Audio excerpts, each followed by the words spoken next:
Back to YouTube channel. I hope सबजना सन्चै हुनुहुन्छ होला। आज चाहिँ हामीहरू जाँदैछौँ लेक साइड। आज चाहिँ हामीहरू लेक साइड गएर लेक साइडको चाहिँ भ्यूहरू हेर्नेछौँ। 1-2 आवर चाहिँ त्यहाँ स्पेन्ड गर्नेछौँ। आउनुहोस् तपाईँ त लेक साइड। आज चाहिँ शनिबारको दिन भएको भएर चाहिँ हामीहरू लेक साइड जाँदैछौँ। आज चाहिँ बाइकमा 2 जना गइरहेका छौँ। हामीहरू चाहिँ सबै भ्यूहरू हेर्नेछौँ अनि एकैछिन 1-2 आवर स्पेन्ड गरेर चाहिँ फर्कनेछौँ।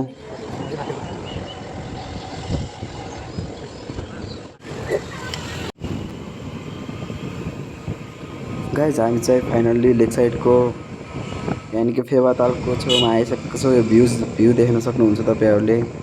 निकै नै रमाइलो छ। कस्तो खतरा है बेलुकाको समयमा चाहिँ हामी क्या खतरा देखेको छ क्या बेलुकाको समयमा नि।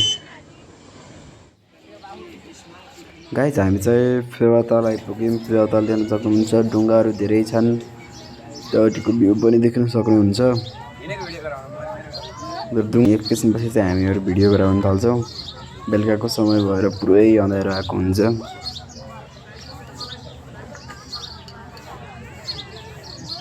अनि म चाहिँ एकैछिन 1-2वटा भिडियोहरू गर्छु अनि चाहिँ हामीहरू खाजासाजा खाएर भ्यूहरू हेर्दै फर्किन थाल्छौँ। हामी चाहिँ रात पर्न लागेको भएर बेलुकाको समय भएर छिटै फर्किन्छौँ। अब हामी चाहिँ भ्यू हेर्दै फर्किँदैछौँ। फर्किँदा चाहिँ हामीले एउटा दाइलाई भेटाउँछौँ। दाइको कला हेरौँ है त। दाइले चाहिँ खत्रै जादु देखाउनुहुन्छ। दाइको जादु पनि हेरौँ है त गाइस। अगाडिबाट चुरोड तान्छ, पछाडिबाट धुवा फ्याल्छ हेर्नु है। लु अब यहाँ हेर्नुहोस्, यो एउटा इट्टाको बासालाई म यहाँनिर राखिदिन्छु। चुड्की बजाउँछु तासै यस्तो भयो। हेर्नु अब हेर्नुहोस्, यो कपडाको चिडियाले चुरोड तान्छ।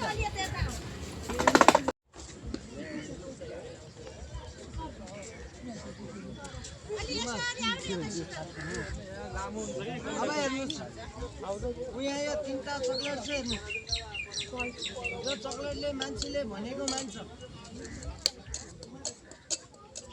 एउटा यहाँ, एउटा यहाँ, एउटा यहाँ।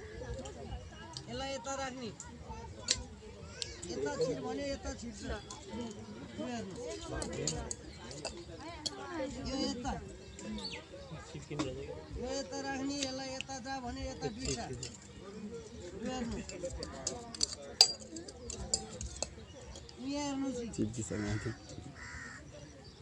बल छैन, दुलो छैन। तल छिर भने तल छिर्यो।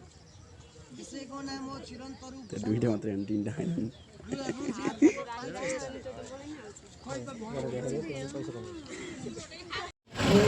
हामी चाहिँ फर्किन लागेको छौँ।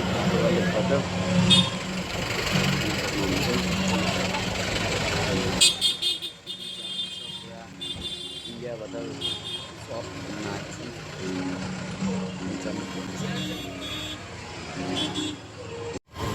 हामीहरू चाहिँ फर्केर अब चाहिँ हामीहरू सिधै रुममा जान्छौँ। आजको लागि यति नै। अनि लाइक, सब्सक्राइब, कमेन्ट, सेयर गर्न चाहिँ नबिर्सिनु है गाइज। By by. अब चाहिँ हामी फेरि अर्को ब्लगमा भेट्नेछौँ। बाई।